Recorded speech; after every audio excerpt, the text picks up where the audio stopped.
We're extremely privileged to have Damon MacNaught with us today and his family. It's very rare these days to find somebody who is an expert in millefiori paperweights and somebody who is taking the skill of millefiori cane making and paperweight making to further heights. So if you'd just like to welcome Damon, I'm sure you'll enjoy his talk. Thank you.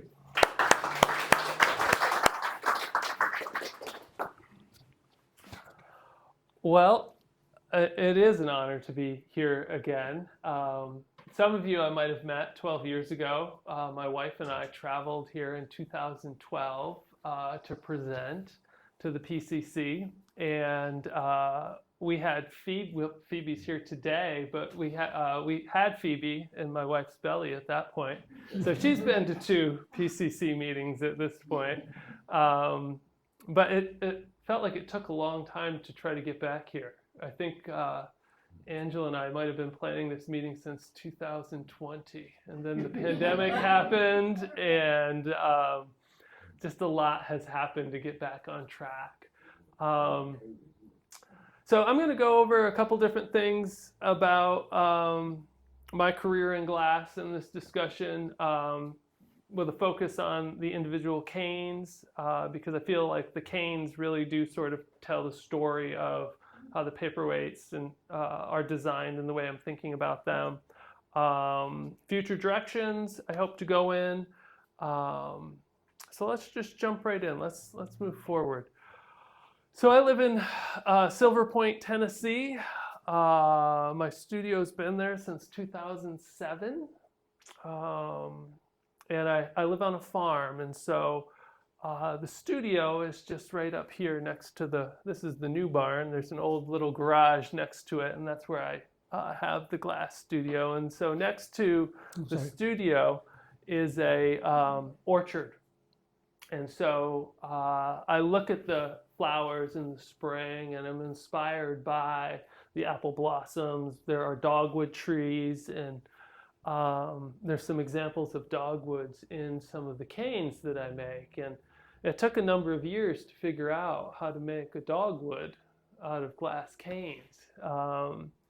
So much of my journey as a millefiori artist is experimentation and reinventing the wheel. There's very few people to ask, how was that made? We have to go in the studio and experiment and try different things until the result we're after comes to fruition. So let's go forward.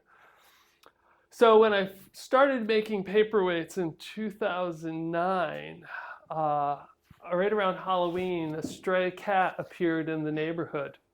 And it was this cat, and I still have this cat. And so I cut a hole in the studio. So I had a mouse problem in 2009. And I cut a hole in the door of the studio, and the cat figured it out. She came right through the cat door, and she stayed. And so she's been my main helper in the studio early on. A wonderful helper. And so there is a black cat silhouette cane that you'll see in a lot of my paperweights, which commemorates Meow Cat. I think she's had a lot of names. Let's move forward. So here's the tiny studio. It's a 2-car garage. Part of my practice is I've built all of my own glass equipment. And so at this point, I've been making millefiori for about 15 years, but I've been exploring hot glass for the last 29 years. So since 1995. And more of those flowers everywhere on the farm. Let's move forward. So I selected a couple different paperweights that I thought had some important canes to my journey in millefiori weights. And I know George Washington probably isn't a real prominent figure here, but George Washington was one of my first silhouette canes that I made. And this was a paperweight that was made for one of the PCA convention weights. I believe it was 2015.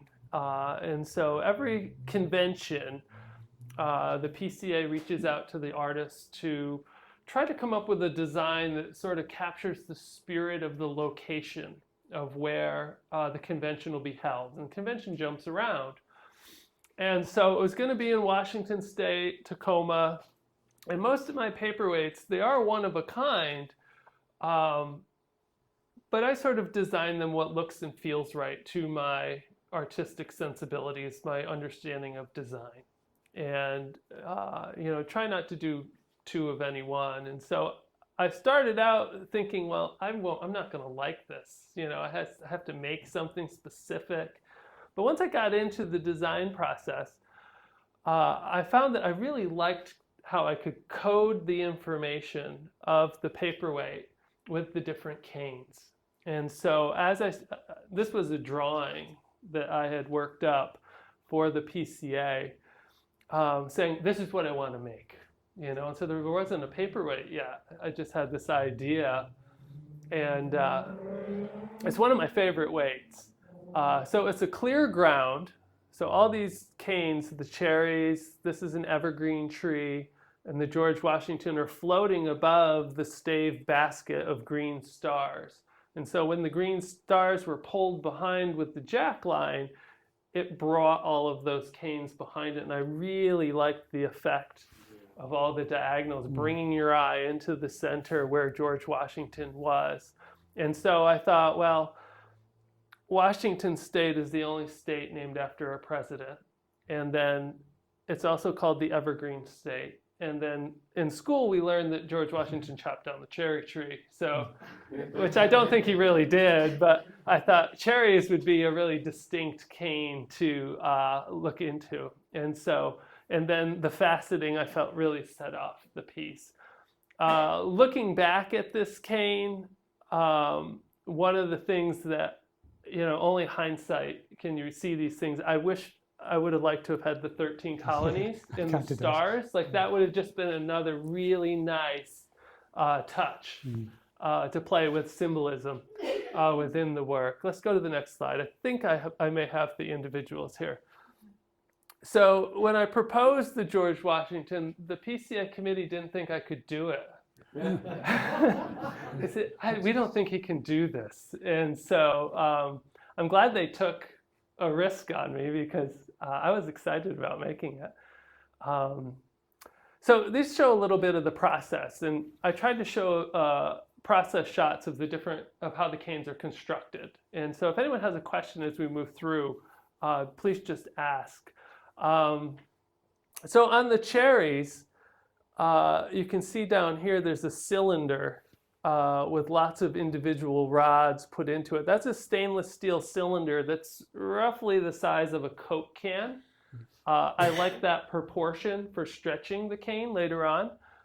And what I found was if I fuse the canes together in the kiln as a kiln fusing process and then bring it to the furnace, I can produce canes that don't have any air in them. So by fusing this at about 1,325 degrees Fahrenheit, all of the air is squeezed out and it'll create a solid can. So it goes into the kiln, gets fused, and then I pick it up and stretch it. These right here are a ceramic fiber. That's a board that's very soft that I can carve with like a knife. And so they're 1-inch thick chunks, and so I would stack several chunks up with the same design cut out. And this is how I'm creating the positive for the inside of the canes. Let's go to the next slide. So you could see in the last slide, we had the positive of the Christmas tree. I would take that positive out, put it in another ring, stack the individual white canes around it, and then I put stars around it. And so there's different ways that you can approach this.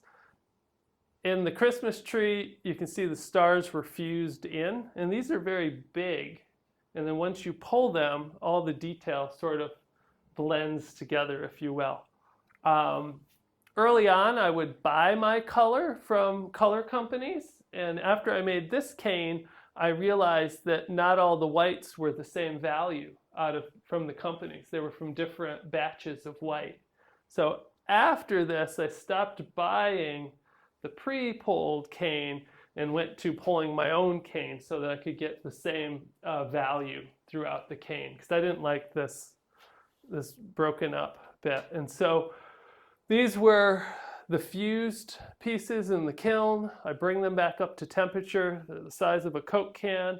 I'll stretch them across the room once I reheat them, and then break them up into the individual cane sizes. And so with pulling cane, I don't necessarily need the cane pull to be perfect, the same diameter all the way through. It's okay if I get bigger pieces and smaller pieces depending on the design I'm trying to create. Having that variation is helpful.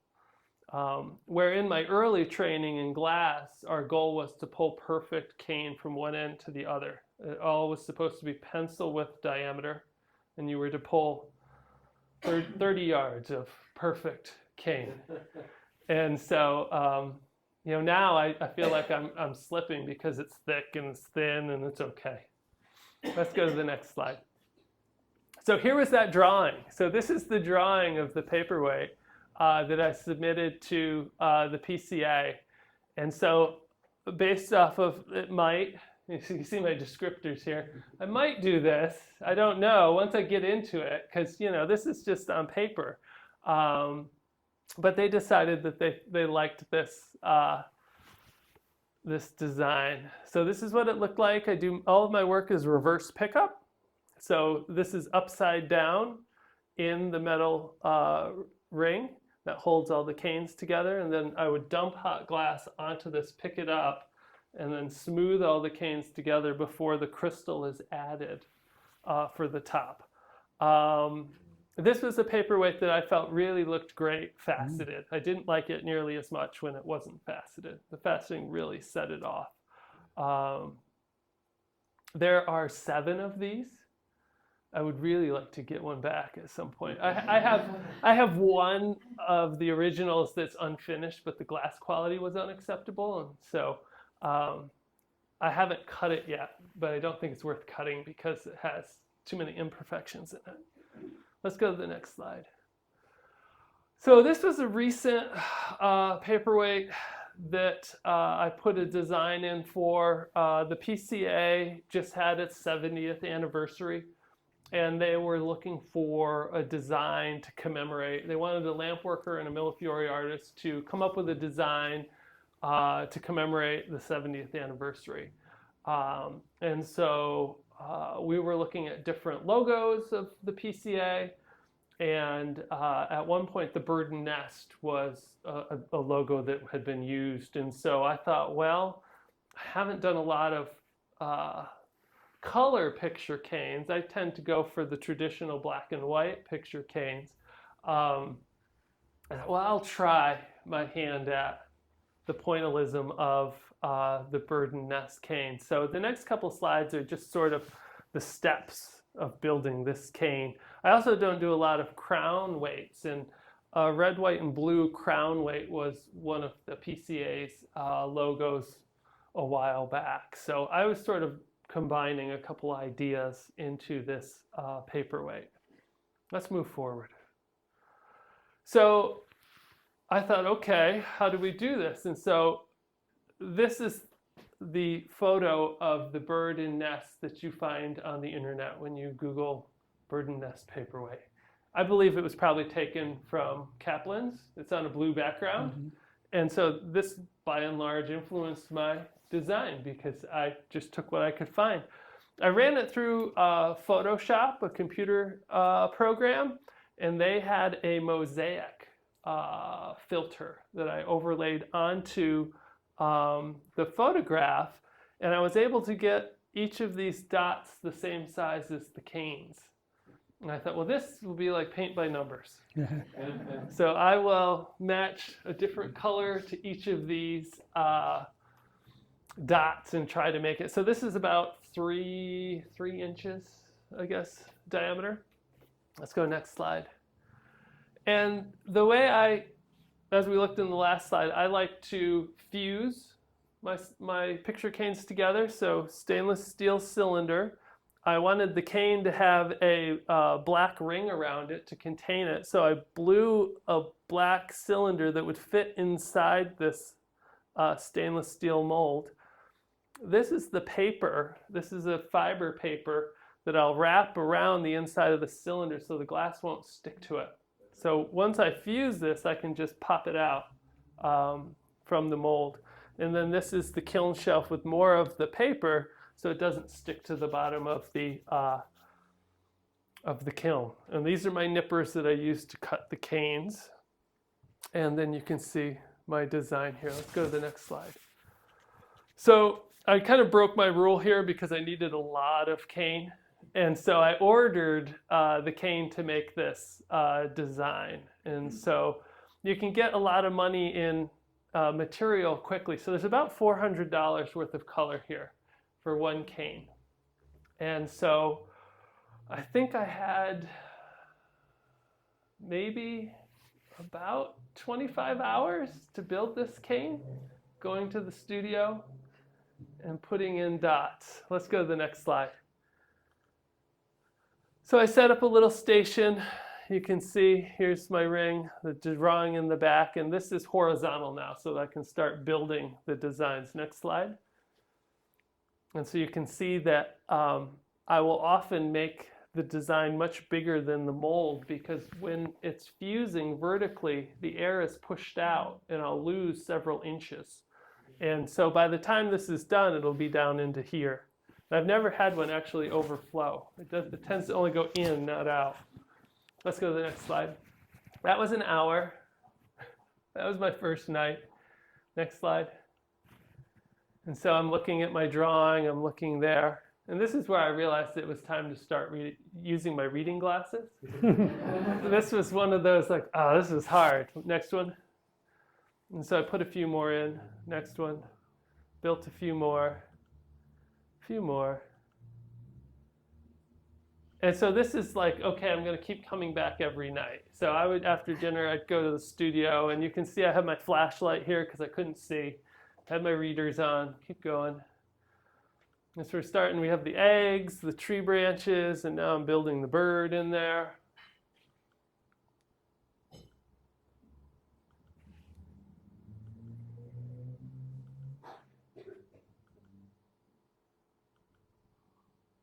And so that was the finished design. So this is the back side of it once I pulled the tape off with the design to sort of see what that looked like. And this is about this big.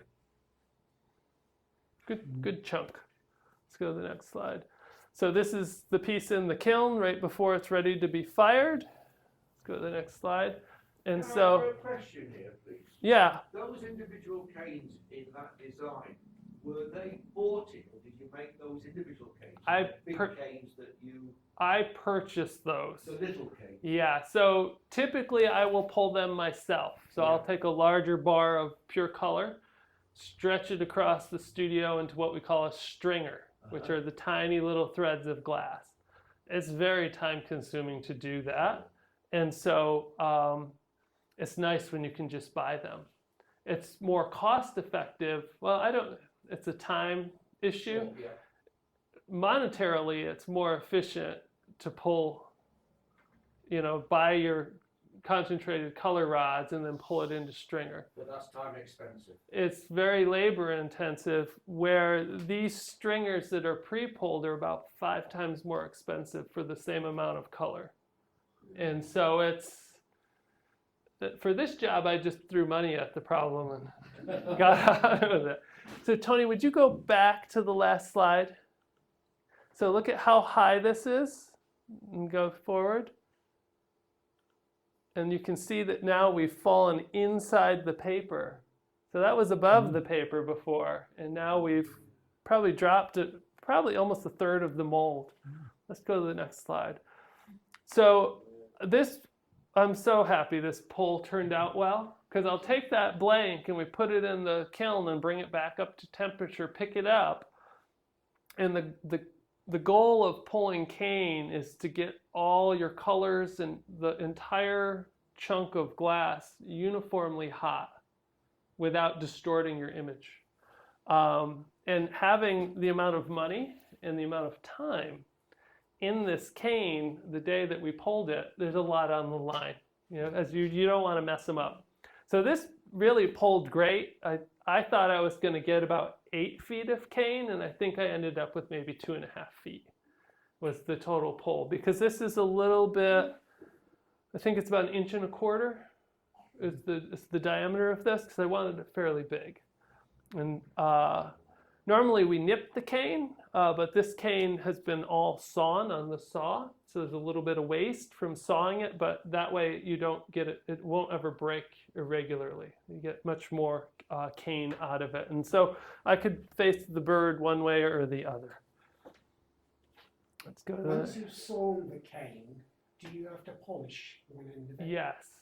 So it's sawn, and then it's taken to the flat grinder with diamond pads. And I don't need to take it all the way to cerium, Right. but I can stop at what we call pre-polish. And pre-polish will flame polish in the glory hole without any, you can't tell that it had been sawn. And so this was the finished weight. And so to get that cane perfectly in the center every time, I had to get some metal out and weld up a little jig so that every time I picked it up, it'd be in the exact same spot. Because to put this on by hand takes a really steady hand, and my hand moves at the last minute every time and puts it in the wrong spot. So I, often in the studio, the last 15 minutes of my studio practice is some metal work to figure out how am I going to be able to produce the work consistently each time. And so I made what we call a vertical yoke, which allowed me to position the blowpipe in the same position every time to hit center. So a lot of times I just try to take my hand and take my own skill out of the equation so that I can be successful every time. Next. Do a lot of drawings. I do, the first 15 years of my glass career were mostly focused in blown glass. And so I always liked paperweight related objects. And so I've made most of these designs with paperweights as the base. And so sometimes I'm trying to get the designs out of my sketchbook, and I look at the pictures and think I need to do that. Haven't done those yet. Let's move forward. The rose cane is another very distinct cane, the cliche style rose. And oftentimes when I'm designing and laying out the canes, I'm thinking about how can I make the paperweight, how all those canes separate from one another so that they don't blend together. And certain canes just really stand out. The cliche rose is one of those canes. Let's go to the next picture. And as I mentioned, a lot of times we're just inventing the wheel. How are these made? There's no one to ask. One of my friends had gone to the Corning Museum of Glass to teach a workshop, and they have a fantastic library at Corning. He went into the library, and they have reference librarians who will start researching any idea that you bring to them. And so my friend Andrew came back from his trip at Corning, and he must have had a whole ream of Xerox paper of paperweight related information for me. And in that, there were, out of all of it, there was only 2 sheets that I was really interested in. There was this sheet, but these are profound, it's worth it. This sheet explained how the cliche rose was made. And so I looked at that and I thought, oh, this is interesting. Because it looks like they have these cylinders that are being cut apart, and that's how they're making each of the individual petals. So I went and made some cylinders, blew them very thin to get thin layers, and then cut apart the cylinders to produce the finished cliche rose. Let's go to the next slide. We have more pictures of this. So I select a center cane, and then once again in this mold, which is horizontal, I start cutting up all my cylinders, and I blow the cylinder thin enough to control the thickness of the petals, and start stacking them in here. Let's go to the next slide. And so here we've got the finished rose before it's fused. This is after it's fused. Right, it'll go back into the kiln, and I slowly bring it up to avoid cracking. And then this is the cane pulled onto the wooden slat so that it cools slowly without creating more stress from the concrete floor. Let's go to the next slide. And so here you can see a different style rose. So every one that I make is slightly different than the last. You know, especially with the cliche style rose, they're always different. But such a distinct cane. It's one of my favorites, and it happens to be a lot of paperweight enthusiasts' favorite canes as well. Everyone likes the cliche rose. Here's a duck silhouette. That was after the George Washington. Let's move forward. And so here you can see a very different, I didn't put nearly as many petals in, and they got shifted in the mold. And so a much more abstract rose. At first I didn't like it, but then the more I used it, the more I thought, well, that one's just so different than any of the other ones. Just a unique look. Let's move forward. Another version. This is some of my more current work. I had wanted to create torsades. I always liked the look of the ring in the glass, and I start to get to work on, well, how do we figure this out, right? And so it took a number of years to figure out how to do the torsade in glass, and so I talked to as many folks as I can, and so one of the paperweight makers that I have always been inspired by is John Parsley. John Parsley's a lamp worker, and John used a lot of torsades in his work. I had the opportunity to visit his daughter Joan in Wisconsin, and Joan said, well, we've cleaned out Dad's studio, and I've got some stuff for you.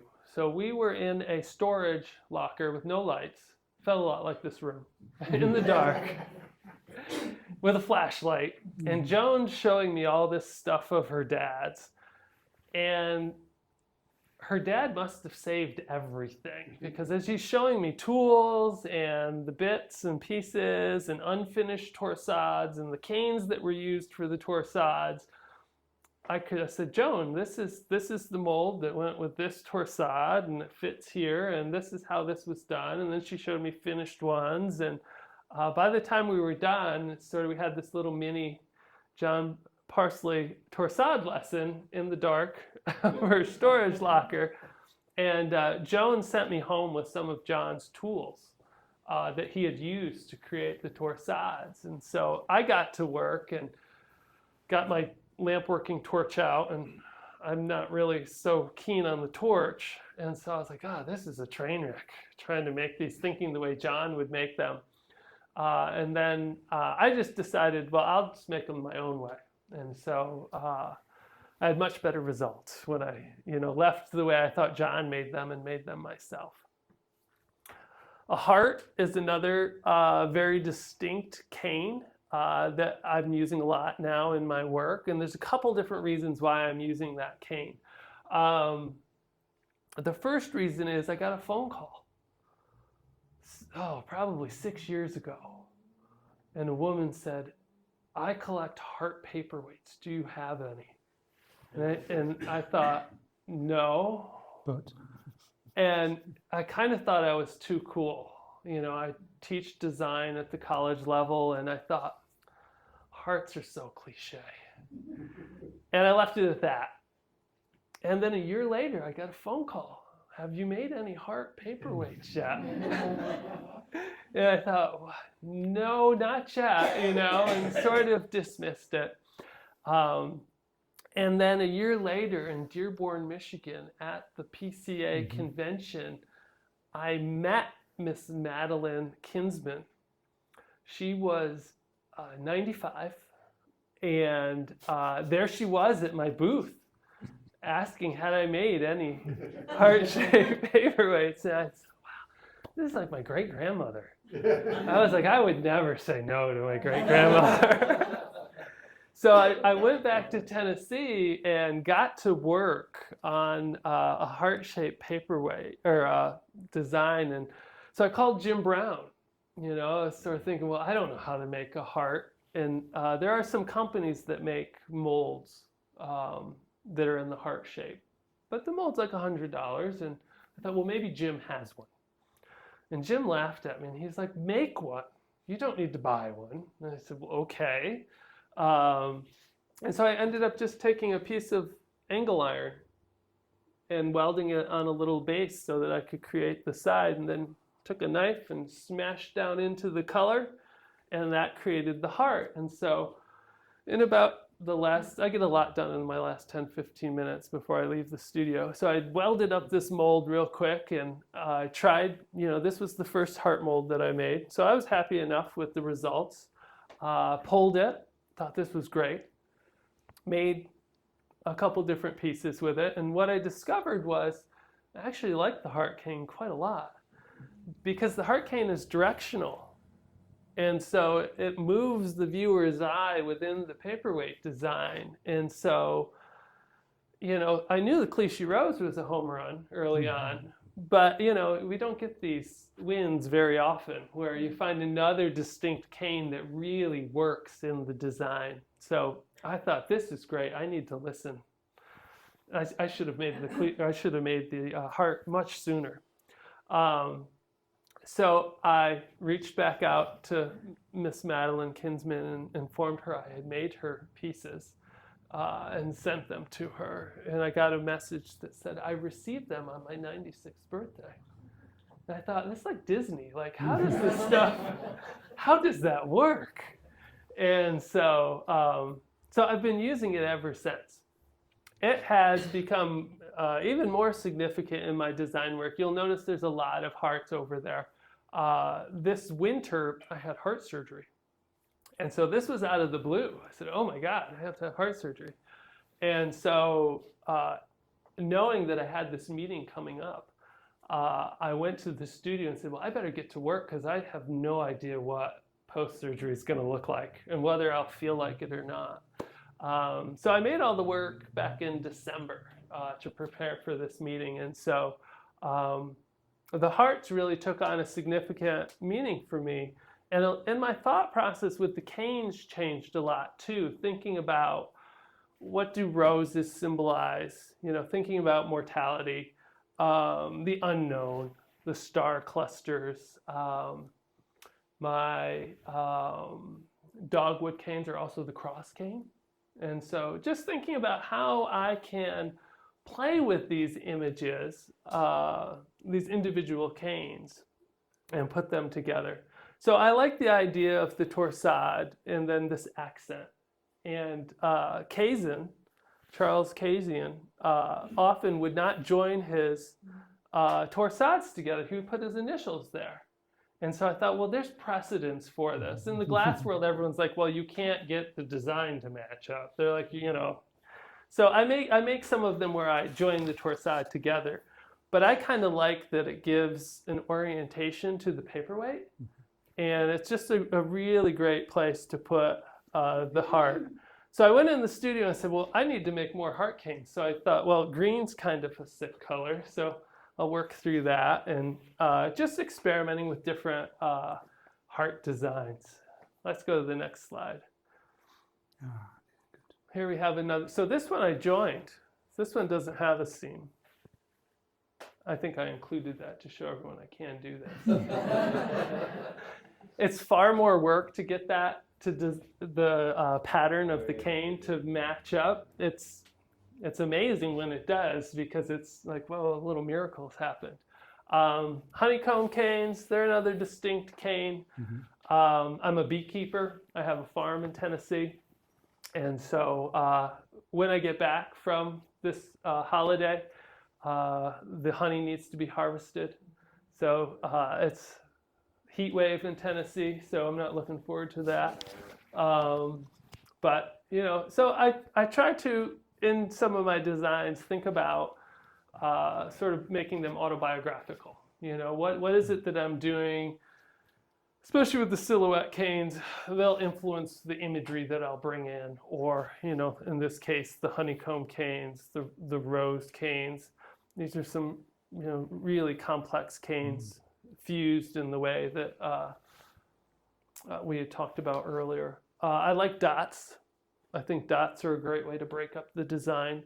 And so I started putting the dots in the ruffle cane. And so that's sort of another cane development.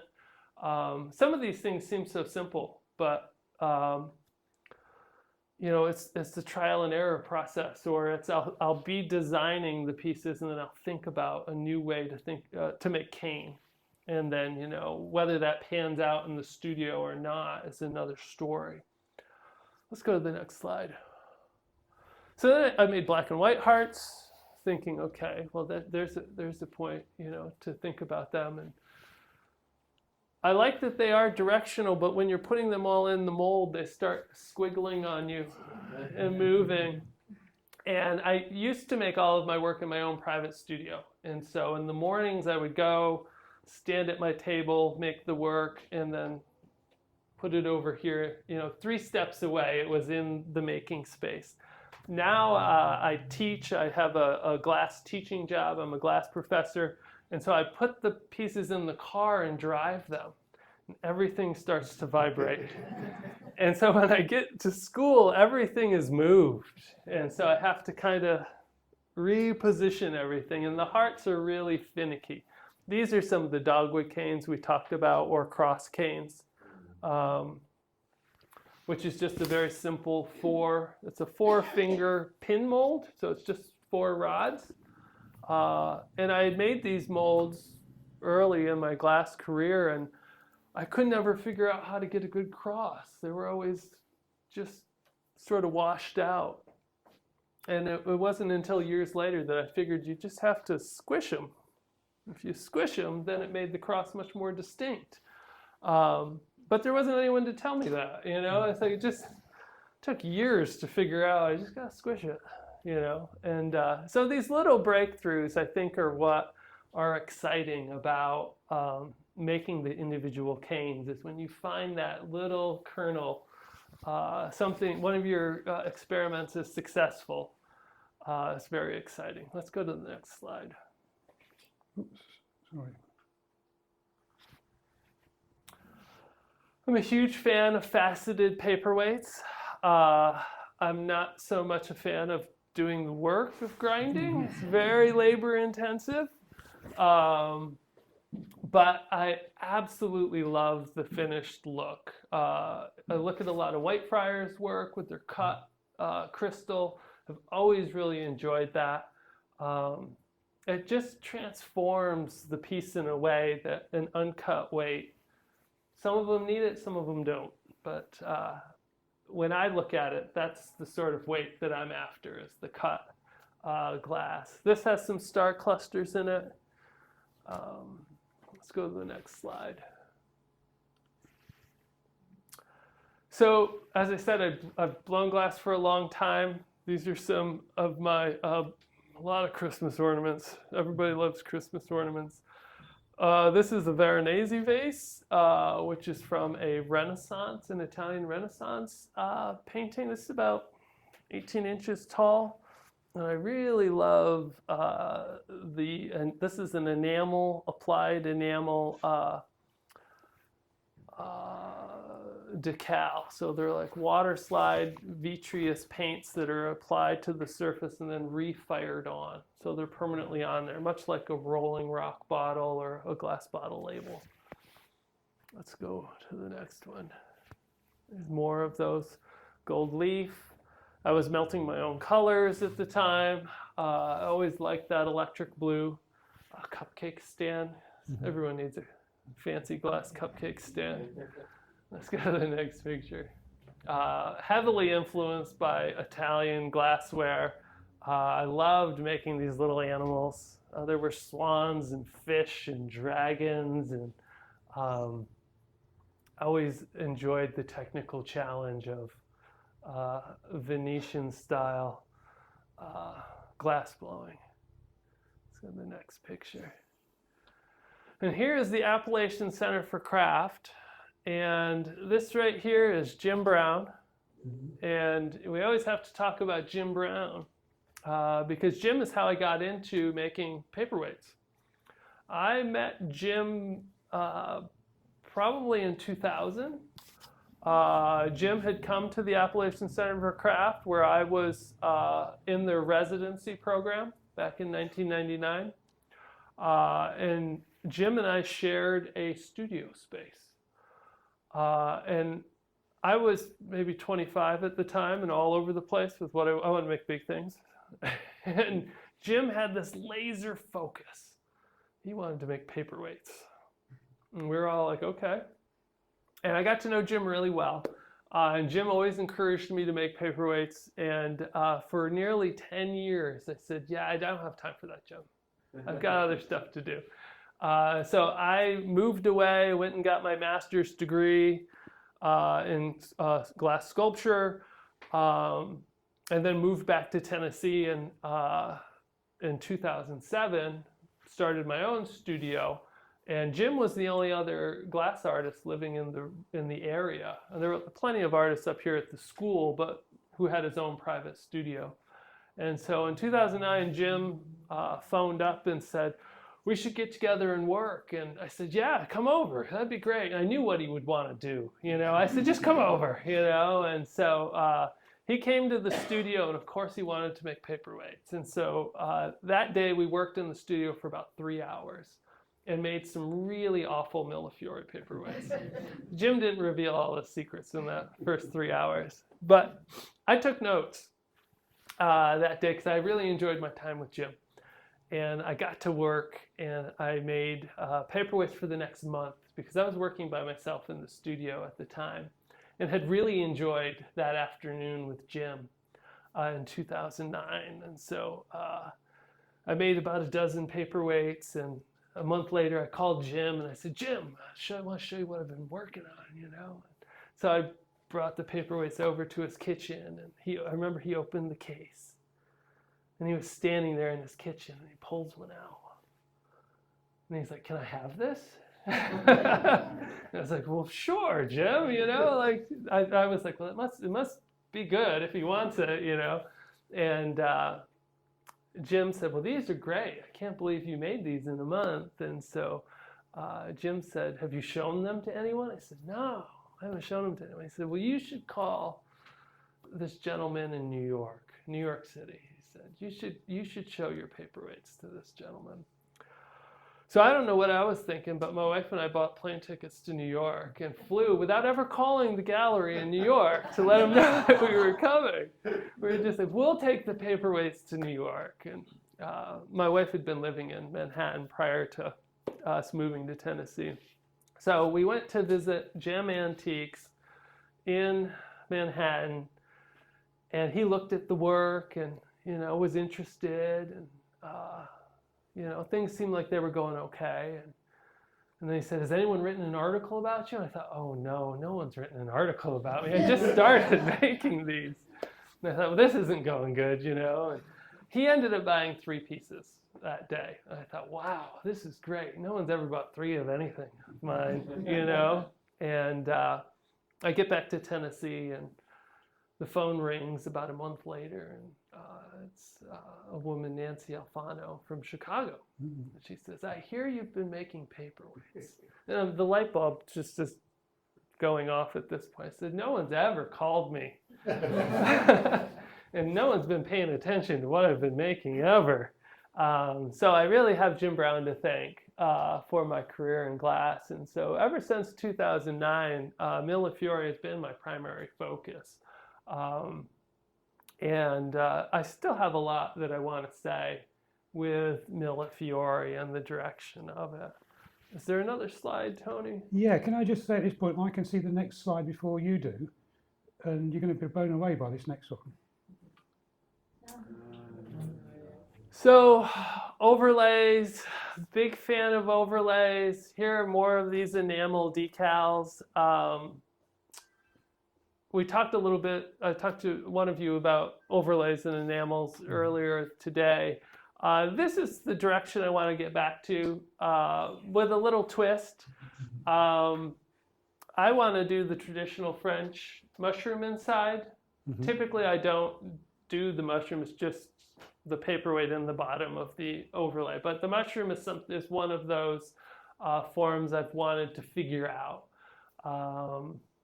And so I've been talking to other artists about how they thought that was made. And at this point, I have a pretty good idea of how to tackle it. So I've been making lots of color cups, and that's my next goal in paperweight making.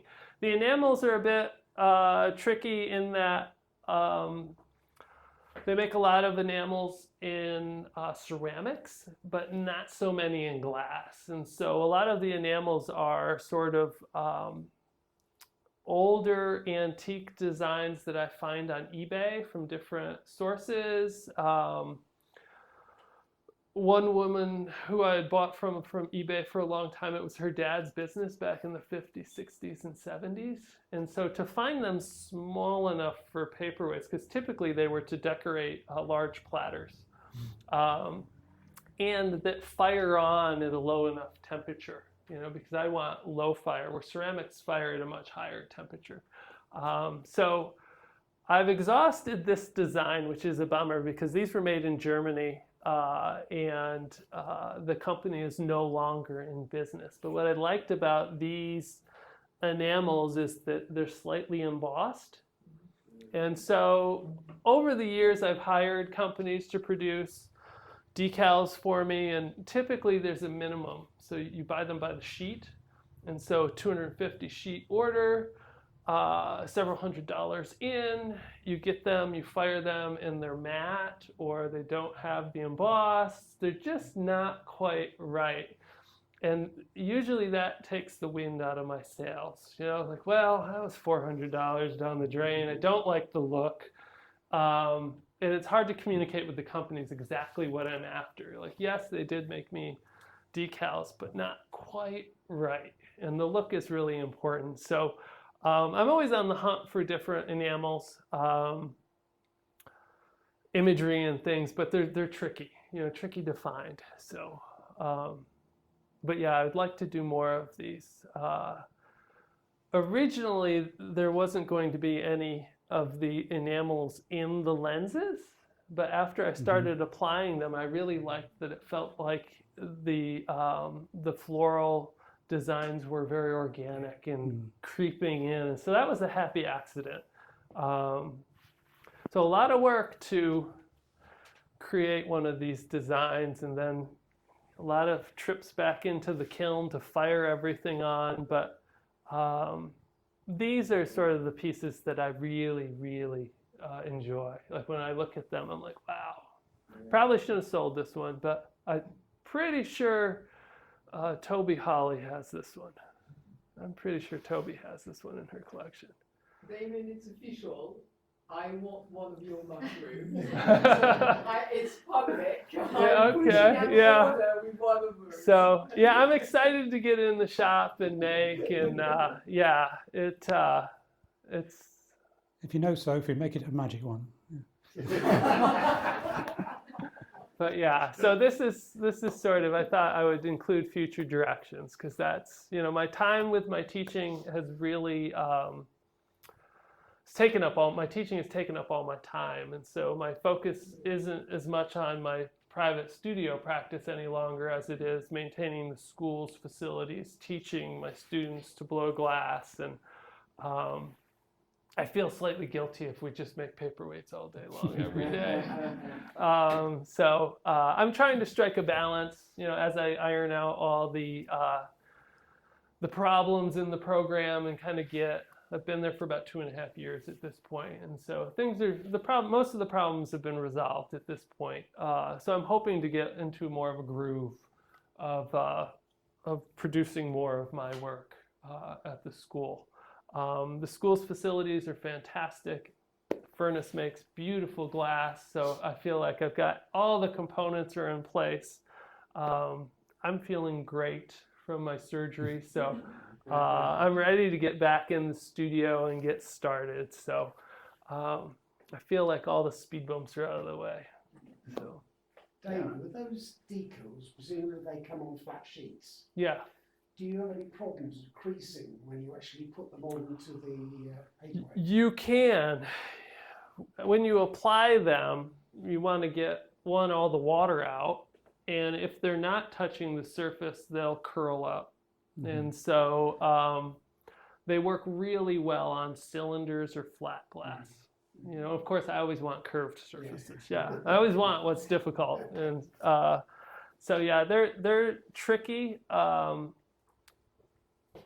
They have a paper sheet that they come on, Okay, right. and then there's the enamel printed on that sheet, and then there's a clear sheet on top, which they call the carrier sheet. Yeah. So in the water, the backing falls away, and you've just got a lot of clear carrier. If you cut most of that away, you can really start to move them around, you know. But it's a lot of massaging to get them Yeah. so that there aren't any defects in them. But yeah.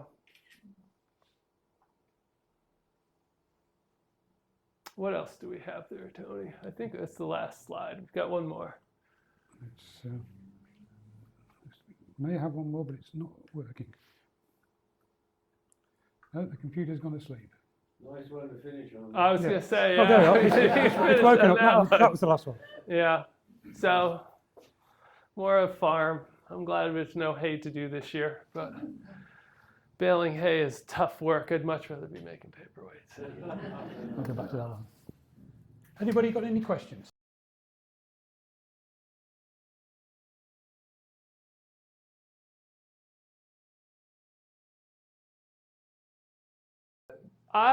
As one of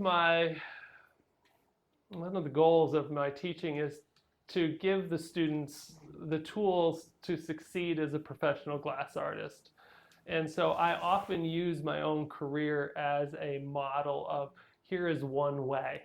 And so this past semester, we spent the whole semester exploring cane and millefiori. You know, there's different ways to make it. And I showed them how to make a paperweight, you know, just because that's how I use it. Most of the students tend to be doing more experimental work, which is exciting because I learn as much from them as I think they learn from me, you know, in the ways that they're thinking of different ways to use it. And so I show them, but it's hard to say what they're going to do with it, you know. So, because I know that when I was in school earlier in my glass career, I was all over the place, you know, every week trying something new. And I think they look at me probably the way I looked at Jim Brown, like he's making the same thing again. Like, how is it he can do that, you know? And that doesn't look very exciting. And glass requires a lot of discipline and focus. It's very difficult to walk in the studio and make one-offs. You know, I'm going to blow a vase. Now I'm going to make a paperweight. Now I'm going to make plates. It's very difficult to do that. It's much easier to focus on a single form and get into a rhythm with it. And like I said, I have limited time in the studio, so you know, I really want to make those hours count. And when I walk into school, everybody seems to need my attention. I walk in the door and everyone's like, Damon. So, but yeah, the good thing is most of my students don't like to get up early in the morning. So if I work at 8 in the morning, it's pretty quiet in the shop. So yeah. Damon, have you thought about, you've got the honeycomb cane, Yeah. about some of the classical things like a square of honeycombs that I've seen in classical paperweights? You know, I've started using more cane, traditional cane, you know, twisty cane in the work. I tend to stick to the round concentric designs in my work. I've done a few garlands and things over the years. But, you know, sky's the limit. There's so many different ways to branch out. I think Perthshire has done such an amazing job with, you know, sort of breaking out of the concentric with their design work. So it's sort of on the back burner, you know, of like, well, there are these other ways to think about designing and pushing. Eventually I'll get there. Yeah. Quite often it's as a paperweight maker, it's trying to find a look. A bit, if we go back to the old film about the sort of band leaders of old, and they had to find their own sound. Yeah. But it's trying to find your own look, and certainly if that's the way the future's going, then that's certainly a look that looks very impressive to me. Yeah.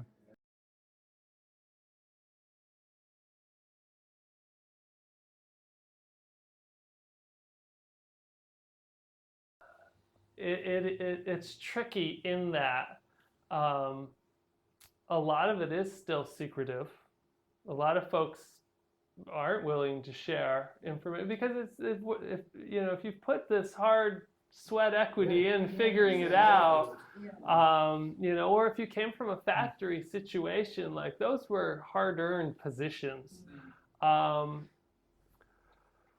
It's I guess in a sort of artistic world, you sort of think it's all, you know, it's all collaborative and it's sharing. But I guess, like you say, if you have if you found a unique skill and that's how you make your money, then there's going to be an element of protecting it, right? As a teacher, I feel like it's important to share everything because I showed my students how to make these paperweights exactly to my standards.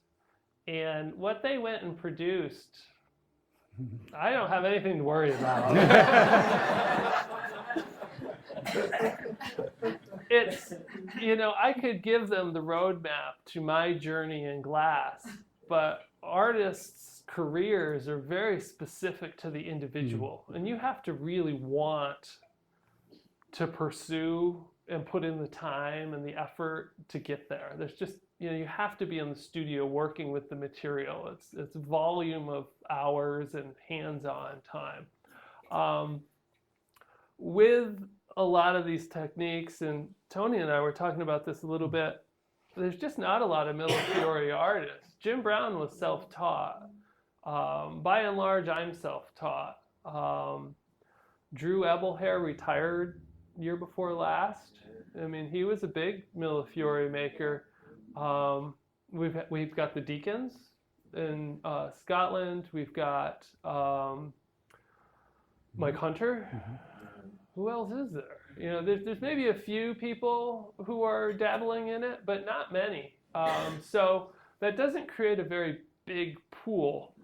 I think the documentation of these techniques and ideas, you know, we think of someone like Peter McDougall, his time in the factory, the size of his catalog, if you will, of technique, or John Deakins, you know, really, they worked in the factories, you know, he's sort of like a national treasure, if you will, just because of what they know. It's hard to say how that's being documented, you know.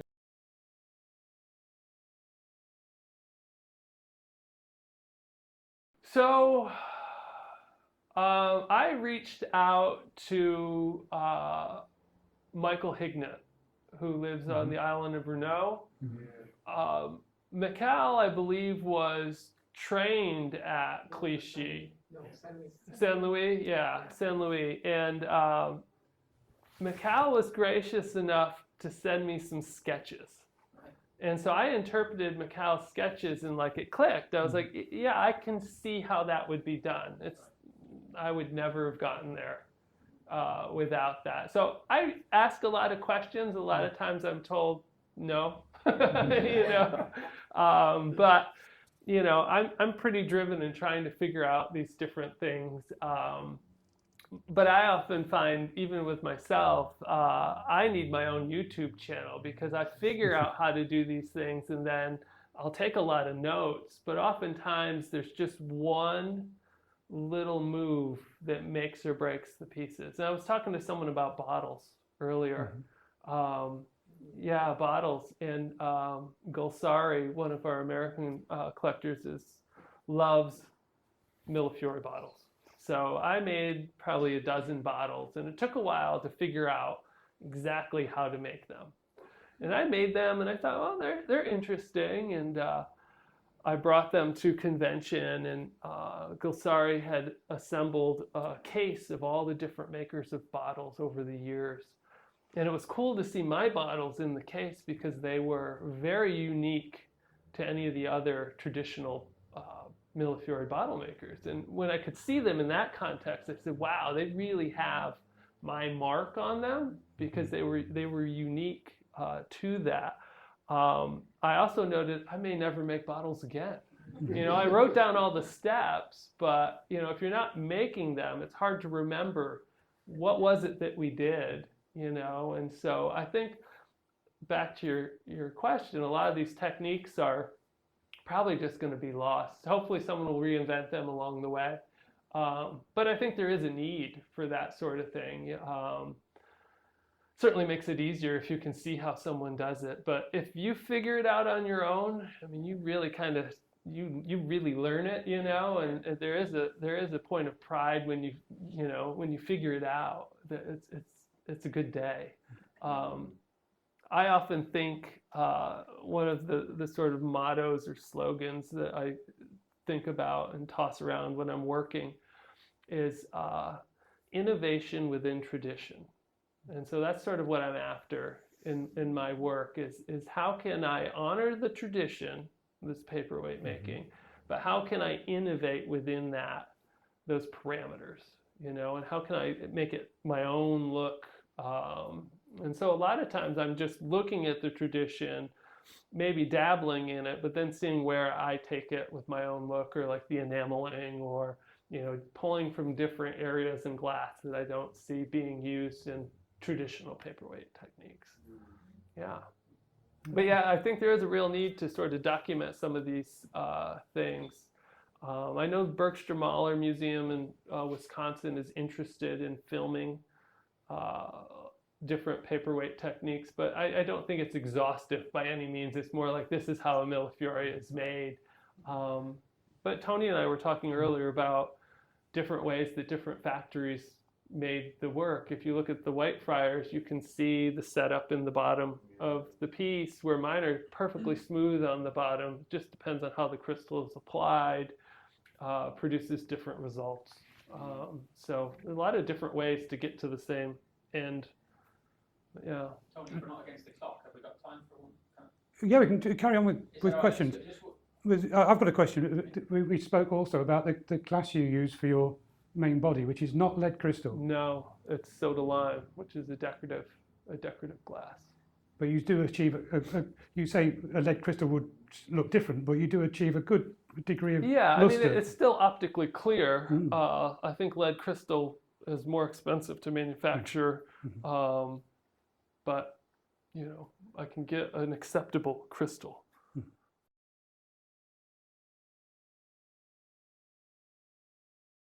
It is a thing, but on the same note, it's put that object in any glassmaker's hand and they're blown away. So, you know, I think it's anyone who appreciates glass appreciates a well-crafted technical object.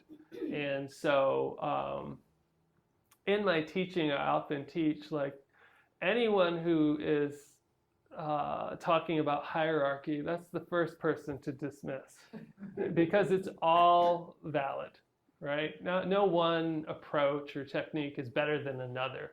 Anything done well is impressive. So I think you know, I just keep carrying on making the work that I want to make, because at the end of the day, like, I'm the one who, you know, I'm trying to please with my work, and I know it has value. And so but it is a challenge, you know. I don't know why that exists. It's kind of strange, because some of the nicest glass I've seen is paperweights, for sure. Yeah. You make each of the letters separate, and so thinking about how all those blanks are in a cylinder, for like the J in joy, I took sheet glass and I measured the sheet glass into the length that would need to be vertical, sort of a mental mind game to start moving things in space.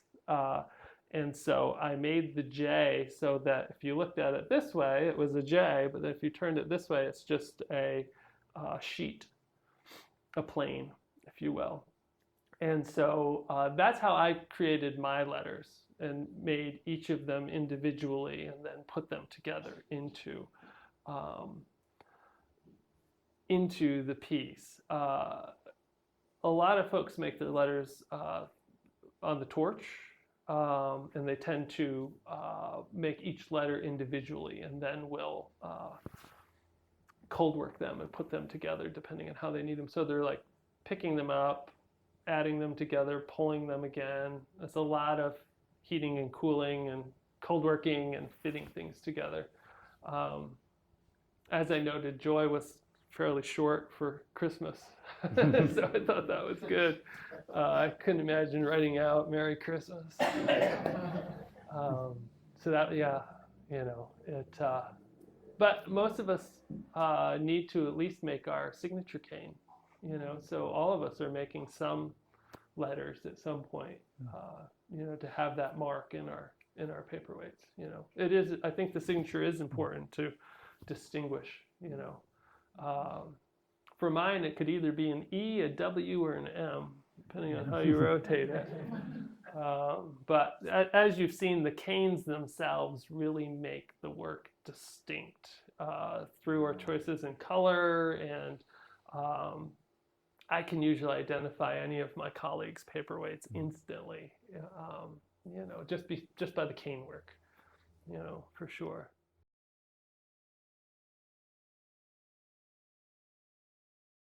I do. I've built all the equipment and set up 12 lamp working stations in our classroom. They've all been shown vacuum encased lamp working because I think it's fascinating. I love taking three-dimensional objects and encasing them in crystal with no bubbles. I just think that's like magic. So I show them things, and you know, it's one of those. It will resonate with someone, you know, at some point who will think that's amazing and go with it, run with it. So yeah, I do a bit of lamp working. Just recently at convention, Kathy Richardson moved out of her studio, so she was interested in coming to the Craft Center and doing a workshop in exchange to have access to the facilities. And so I'm excited for Kathy to come to the Craft Center. I'm sure most of you are familiar with Kathy's, what is it, her cameo glass work, just carving. So she came to the Craft Center, I made her blanks in exchange for her giving some lessons on vacuum encased work. And so she'd like to come back. And when I was talking to her in May, I said, well, Kathy, how long would you like to come? She's like, I don't know, 3 or 4 weeks. I said, wow. So I was like, I have to figure out a time for that. But it would be awesome to have Kathy there, you know. So I try to bring people in to sort of supplement my teaching. And, you know, lamp working is very popular and very cost effective. You know, running the furnace is a major expense. It's nice to think that you can shut your torch off at the end of the day, and if you don't get back to it, the bills aren't accruing. I know running my furnace, you know, I always was thinking I need to be in there working, you know, and you know, if it's on, it's costing money. So, yeah. So you'll probably see more lamp work in my glass work moving forward. My favorite flower is the pansy. Because of John Parsley too. I always loved his delicate little pansies. And when I was younger, 6, I was mowing my great-grandmother's lawn, and she had Johnny jump-ups all around her lawn, and I always remember loving finding the Johnny jump-ups. I had to use a push mower, one of the old, you know, that you pushed and it spun. It was a workout. Yeah. It's a lot cheaper than joining the gym. But I always liked seeing those pansies, and then the more I looked at the symbolism behind these things, pansy is a symbol of friendship, and so I thought if there's any one flower to make in glass, I thought, the Johnny Jump Up is pretty cool. And I've always, when I go to the museums, I always seek out the John Parsley to look at his Johnny Jump Ups, because I feel like, Baccarat's were nice, but Johns are so delicate. So that's always a treat for me, to see some of the other makers' work, and appreciate that. Anyway, thank you, Damon. It's been very, very Thank interesting. you.